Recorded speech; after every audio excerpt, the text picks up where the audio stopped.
Hello အားလုံးကိုမင်္ဂလာပါလို့နှုတ်ဆက်ပါတယ်ကျွန်တော်ဒီနေ့မှာတော့ဒီ GP100 နဲ့ clean tone ကိုကျွန်တော်ချိန်ပြမှာဖြစ်ပါတယ်အထူးသဖြင့်တော့ worship music မှာ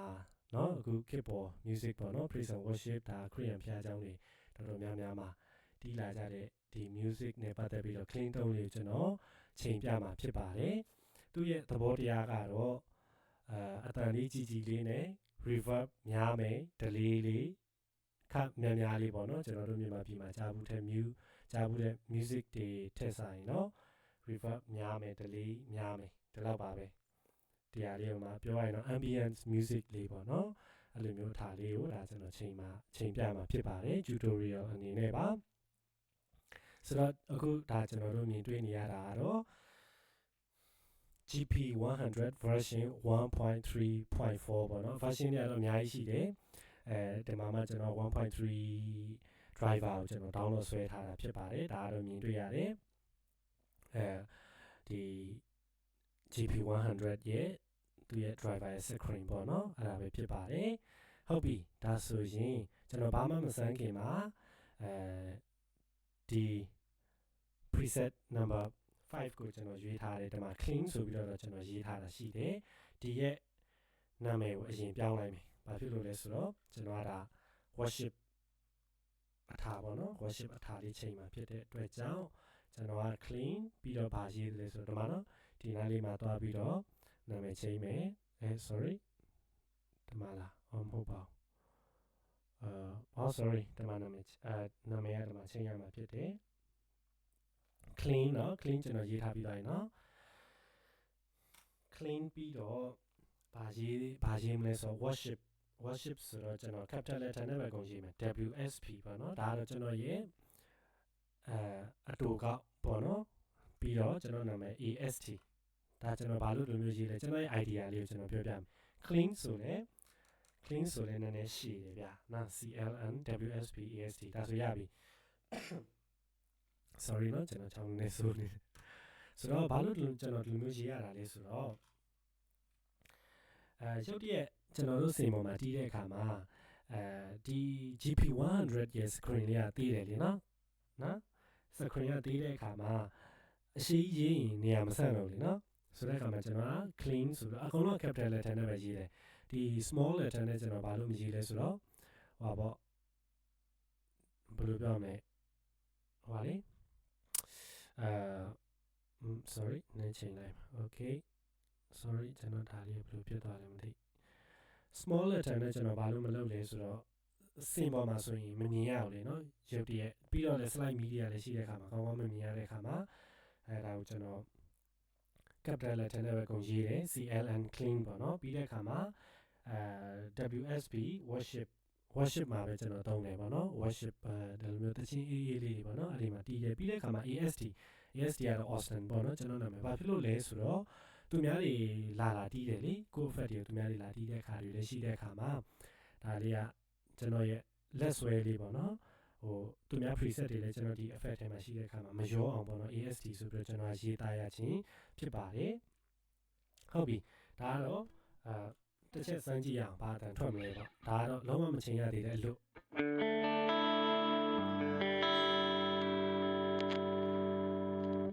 အတန်လေးကမမိုက်ဘူးเนาะဒါကျွန်တော်မကြိုက်သေးဘူးဆိုတော့ဘယ်လိုပြောရမလဲညောင်နာလေးနဲ့ sorry တမျိုးလေးလားမကြိုက်ဘူး high တွေအများများနေအဲ့လိုခံစားရတယ်ဆိုတော့အတောင်းတွေအကုန်ပိတ်လိုက်မယ်နော်ဒါကျွန်တော်တို့ analog အတောင်းတွေလိုပဲနော် analog အတောင်းတွေလိုပဲကျွန်တော်သဘောထားလို့ရတယ်ဒီမှာပဲရောက်သွားတယ်မသိကျွန်တော်ဒီမှာ sorry ဒီမှာ GP100 ရဲ့အခုရှိကျွန်တော်ယူလိုက်မယ်ဒီ GP100 ရဲ့အခုမှာမြင်ရမလားမသိဒီမှာသူအတုံးလေးတွေပြထားတယ်လား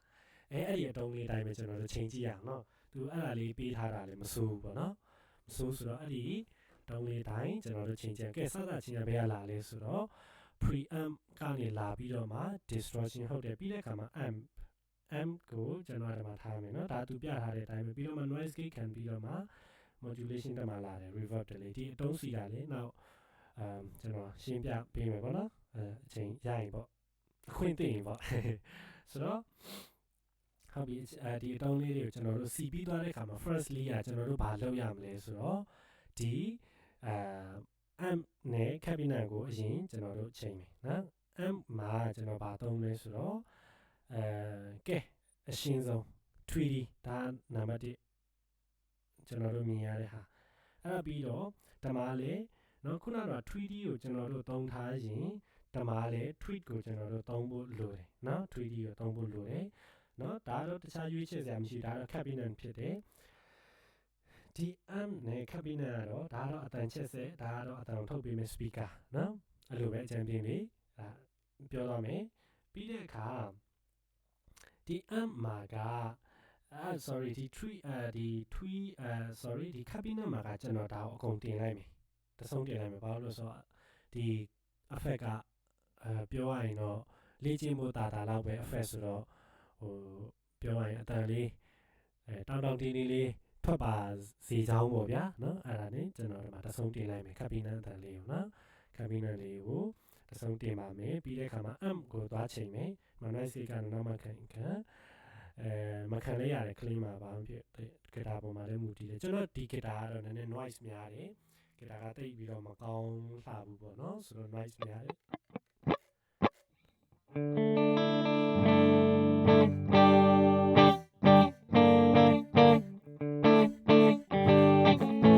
noise များတဲ့အခါမှာ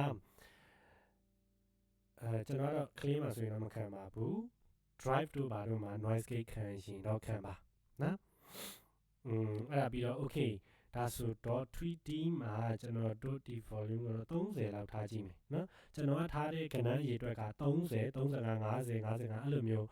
ဟို5ခုချားအဲ့လိုမျိုးထားတယ်33လို့ကြားတယ်အဲ့လိုမျိုးလေးတွေတော့မထားဘူးဒါကိုမှတ်ရလွယ်အောင်ပေါ့နော် okay ဒါဆိုဒါပါအတန်ထွက်မယ်ချက်စမ်းကြည့်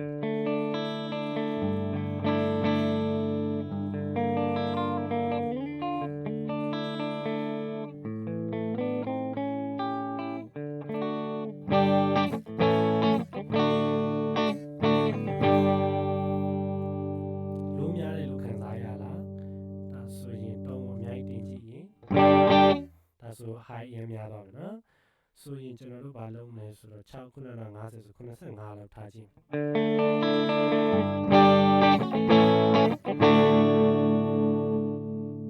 ဆိုလိုပဲရင်ရောက်သွားမှာဆို85ဖြစ်ဖြစ်80လောက်ဖြစ်ဖြစ်ဆိုရင်ရော80တိဆိုမကြိုက်ဘူး80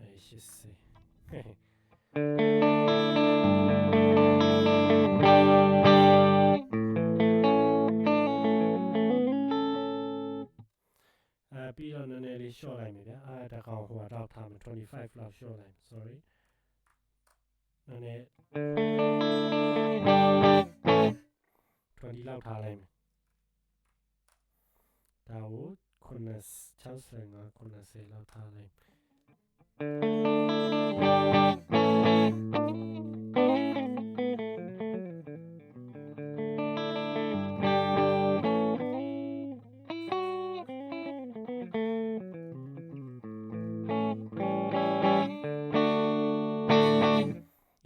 ခံလို့ဖြစ်နေပြီနော်ဒါအသားနည်းနည်းတော့ထုံတယ်ဒါမှကျွန်တော်ဂီတာပေါ်မှာလည်းမူတည်တာဖြစ်လိမ့်မယ်အတန်နည်းနည်းထုံတယ်လို့ဖြစ်တယ်တိတ်တော့မကြိုက်လာသေးဘူးနော်ဒါတော့ equalizer ပြန်ခံရင်တော့ရတယ် okay ဆိုတော့25နဲ့ဒီကောင်ကိုဘာလို့မှထားလိုက်မယ်65 okay ဒါဆိုရင်ပါလားကဲရပါပြီဟောနည်းနည်းထွက်တာများတယ်ဆိုရင်55လောက်ထားလိုက်မယ်ဘာဖြစ်လို့လဲဆိုတော့ကျွန်တော်ဒီမှာ OBS နဲ့လေ OBS ကျွန်တော်သုံးတယ် OBS ကနေကျွန်တော်ကြည့်နေတယ်နည်းနည်းလေးအတန်းနည်းနည်းကျယ်တယ်လို့ဖြစ်တာပေါ့နော် Okay အဲ့ဒါပြီးရင်ဒီဟာ clean ဒါတော့လုံးဝ pure clean ပေါ့နော်ဒါတော့လုံးဝ pure ဘာမှကိုပြောရရင်ဘာမှမပါသေးဘူးအဲ့ဒါပြီးတော့မှဘာ set ထည့်မလဲဆိုတော့ compressor ဖြစ်ဖြစ် compressor ထည့်လေရပါတယ်မထည့်လေဘာမှမဖြစ်ဘူးเนาะဒါကတော့အရှင်းဆုံး compressor ပဲဒီ compressor မှာဒါ output ကဘယ်လောက်ထားမလဲဘယ်လောက် compress လုပ်မလဲ30လား35လားကဲ35လောက်ထားကြည့်လိုက်မယ်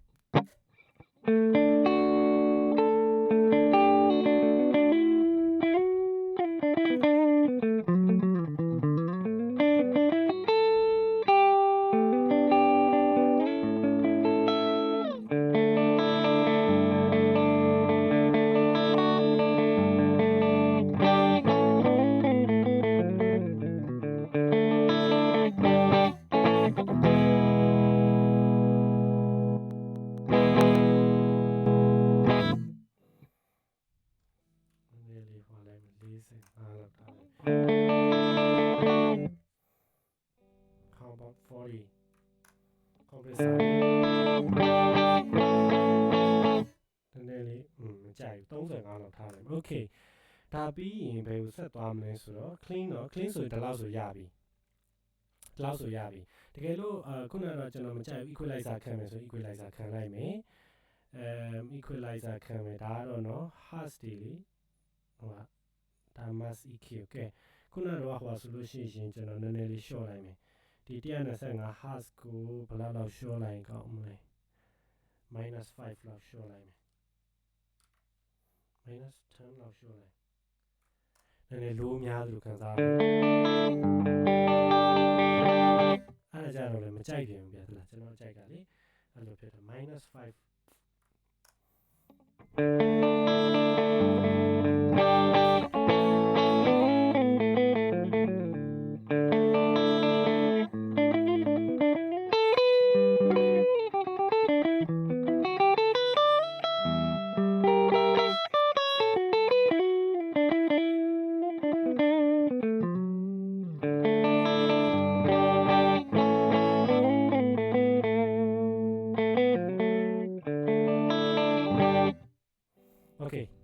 ဒါလေးယူလိုက်မယ်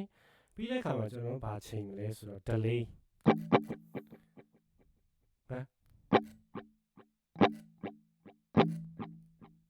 okay delay မှာ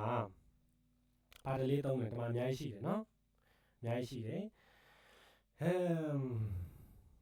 reverse တော့ဒါတော့သုံးလို့တော့သိမကောင်းဘူးပင်ပေါင်သုံးလိုက်ရတယ်ပင်ပေါင်ဆိုရင်တော့ဒါ left right ကြားရမယ်ကဲ switch လေးသုံးကြည့်အောင်เนาะ worship က switch ဆိုတာလေ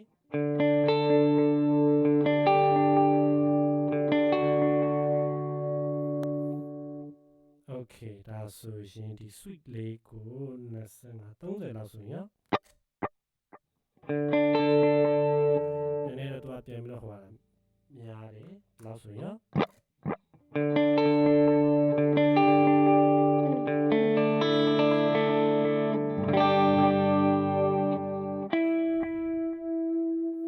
Okay ပြီးတဲ့အခါမှာကျွန်တော်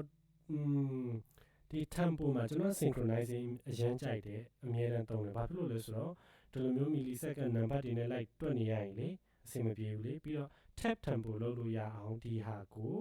ကျွန်တော် synchronize ကိုအရင်သုံးတယ်တော်တော်လေးကိုသုံးတာဖြစ်တယ်ဒါပေမဲ့တခုရှိတာ GP100 မှာအဲ့ဒီ tap tempo ကိုသွားဖို့အတွက်ကလေနည်းနည်းလေးခလုတ်တွေနှိပ်ရတာကျွန်တော် try ဘူးတယ်ခလုတ်တွေနှိပ်ရတာဟိုဘယ်လိုပြောရမလဲပထမရိုးရိုးရှိတာကနေနောက်ထပ် stop mode ထဲရအောင်လုပ်ရတယ်အဲ့ stop mode ပြီးတော့မှပဲ tap tempo လုပ်လို့ရအဲ့လိုမျိုးပဲနည်းနည်းအဆင့်များသလိုဖြစ်တော့လေတိတ်ပြီးတော့ဘယ်လိုပြောရမလဲလက်တွေ့မဆန်ဘူးအဲ့လိုမျိုးဖြစ်နေတာပေါ့နော် stage show မှာအဲ့လိုမျိုးသုံးမယ်ဆိုရင်ဟိုအဆင့်တွေများတော့ဗျာတကယ်လို့မတော်လို့ဒါခလုတ်ကိုတစ်ချက်လေးမှားနေမိလိုက်ရင်တခြား setting တွေရောက်သွားပြီလေဆိုတော့အဆင်မပြေဘူးဗျာဒါကကြတော့ပြောရရင်GP200 လောက်တော့အဆင်မပြေ GP200 ကိုတော့ကျွန်တော်ပို့ပြီးတော့ပို့ကြိုက်တယ်100တဲ့ဆိုင်ပေါ့နော်ခလုတ်တွေလည်းအများကြီးရှိတဲ့အခါမှာဒါပေမဲ့ဒီ100မှာကတော့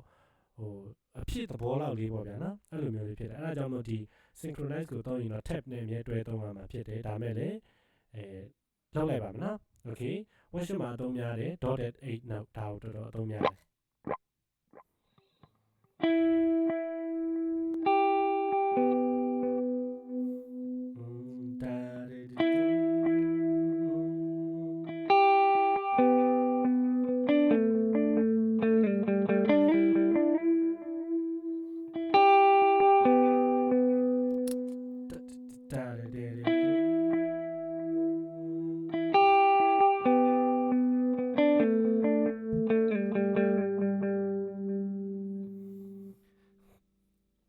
ဒီပြင်ပါဗျာ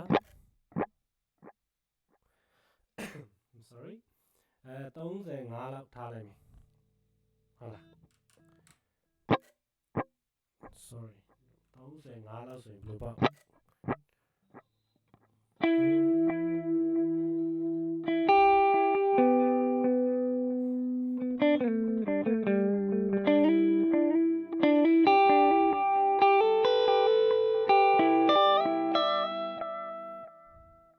တကယ်လို့များတယ်ဆိုရင်လည်း ည်းလေး short လိုက် okay ထားပါတော့เนาะဒါဆိုတော့ရပြီ feedback ကိုလေကျွန်တော်၄ချက်လောက်ပဲထားတယ်၄ချက်တောင်မှမသိမကြရတော့ဆိုရင်ကဲထားပါတော့နည်းနည်းများများလေးလုပ်လိုက်မယ်ဗျာ1၄ချက်လောက်တော့ကြားရသေးတယ်ပေါ့နော် okay ၄ချက်ခုံမယ် okay ဒါပြီးရင်နောက်တစ်ခုဒီမှာ reverb ဒါတော့နောက်ဆုံးပဲနော်ဒီနောက်ဆုံးဒီ reverb မှာဘာသုံးလဲကဲဘာသုံးချင်ကြလဲဘာသုံးချင်လဲဆိုတော့ church သုံးလားအများကြီးသုံးလို့ရတယ်ဒါပေမဲ့ mode verb ဆိုတာတဲ့ clear sky mode verb ဘာသုံးရင်ကောင်းလဲဗျ church ကတော့ဖရားကြောင်းပေါ့နော် church clear sky ဗျ okay clear sky ကတော့ရှင်းတယ်ခလုံးနှလုံးပဲပါတယ်ဒါကျွန်တော်သိသုံးထားမရှိဘူးဒါပေမဲ့အစ်စ်ဆန်းအနေနဲ့ကျွန်တော်လုပ်ကြည့်မယ်ဒါကို45လောက်တင်မှာဘာဖြစ်လို့ဆို reverb ကတော့များများလေးလိုတာပေါ့နော်နားထောင်လိုက်ကလေးကဟိုးဘယ်လိုပြောရမလဲအာဃာတလေးရောက်သွားတယ်လို့အဲ့လိုမျိုးလေးပေါ့နော်ဆိုတော့အဲ့လိုမျိုးဖြစ်တဲ့အခါမှာเนาะ decay ကိုလည်းအများကြီးသုံးထားတယ်ဆိုတော့ decay ကတော့အတန်ရှိန်ပေါ့နော်ဥမာဖြောင်းဆိုလိုမျိုးအရှိကြီးဆွဲပေးတာပေါ့ decay ပေါ့နော်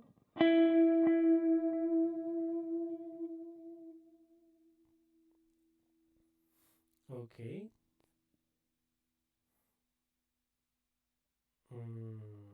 sorry okay ဒါဆို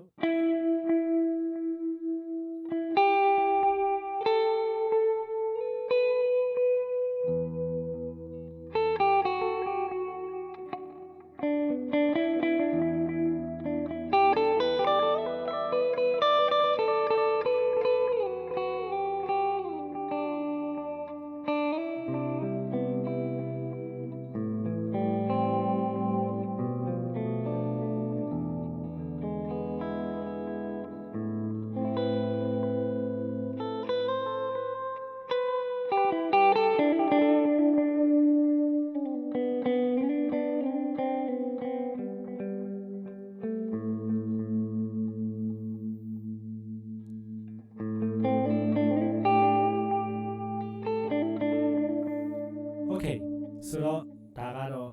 clean tone ကိုဘယ်လိုချိန်မလဲဆိုတာကိုပြသသွားတာဖြစ်ပါတယ်ဗီဒီယိုကတော့နည်းနည်းရှည်သွားတယ်နောက်တစ်ခါတူနဲ့ short and sweet ဖြစ်အောင်ကျွန်တော် try ပါမယ် thank you so much ဒီရဲ့ setting လေးကိုဒါနောက်ကိုပြန်ပြီးတော့ရစ်ပြီးတော့ကြည့်လို့ရတယ်ဥမာsorry ဒီမှာpre မှာပါတော့ sorry စသချင်းကတော့ cabinet ကိုရင်သွားမယ်နော် cabinet နဲ့ amp နဲ့ကိုသွားမယ် amp သွားပြီးတော့မှဒီဟာသွားမယ်ပြီးတော့မှ equalizer လိုရင်ထည့်ပါပြီးတော့မှ delay ထည့်မယ် reverb ထည့်မယ် okay နော်သူ output ကို sorry output ကိုကျွန်တော်90မှာထားမယ်ဘာဖြစ်ဖြစ်90မှာကျွန်တော်ထားရတယ်နော်ဒါဆိုဒီကနည်းနည်းများသွားမယ်ထင်တယ်ဒါကို20လောက်ပြန်ထား40လောက်ပြန်ထားလိုက်အဲ့ဒါနည်းနည်းတက်လာမှာဆိုနော်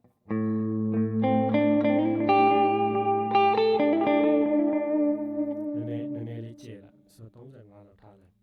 ဟုတ်ပြီဒါကတော့ကျွန်တော် clean tone နဲ့ပတ်သက်ပြီးတော့ကျွန်တော် sharing လုပ်ခြင်းဖြစ်ပါတယ်ကြည့်ရှုပေးတဲ့အတွက်ရောက်စီတိုင်းကိုကျေးဇူးတင်ပါတယ်ဖခင်သခင်စီရလာတဲ့ဉာဏ်ပညာသင်တို့ပေါ်မှာတက်ရောက်ပါစေအာမင် bye bye